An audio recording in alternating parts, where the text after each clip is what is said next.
Hello, everyone. Welcome to another episode of the BG Show. I'm here to talk about the Conor McGregor versus Michael Chandler fight.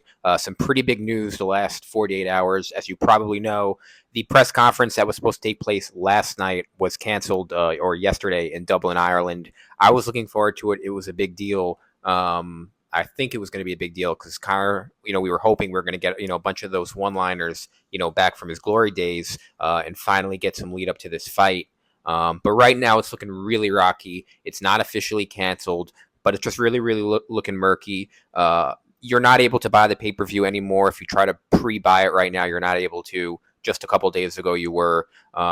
They released some Conor fights for free, like Conor versus Nate Diaz and some other early Conor fights on the UFC YouTube page. Those videos have now been privatized or taken down. So it's just very, very unusual what's going on. Now, what do I think this fight's going to happen? Honestly, I think at best it's 50-50. I kind of lean 70-30. It's not going to happen, and I'm kind of going further up to 100% the more I think about it. Right now, I'm going to say 70-30. It doesn't happen. There are reports that it's not drug related, it's not alcohol related, it's not steroid related. So what could it possibly be? I think it's possibly a minor injury, maybe not like a broken bone, maybe a cut, maybe something to do, a broken nose. I don't know, but it's looking really, really murky right now.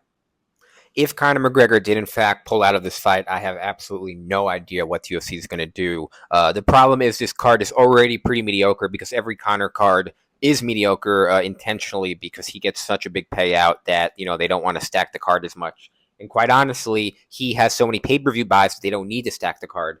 That's why he wasn't on UFC 300. That's why he wasn't on the Sphere card. I think both of those things pissed them off. I also think there's a lot of bad blood between Conor and the UFC right now that I don't think we know about. I think he's pretty unhappy that he's kind of stuck in this contract. They've delayed it. This is what the UFC does. If you don't know, it's not technically illegal, but if they don't want you to kind of be a free agent, they won't give you a fight and won't give you a fight and won't give you a fight. And that's really what I think they've done to Conor and kind of made it seem like he doesn't want to fight. So I really don't know what they do if this was canceled. People are saying Oliveira, Volkanovski can pull in. What do you do if you're Michael Chandler? Does Chandler take this fight? If it's not Conor McGregor, he's already in training camp, he's already in shape.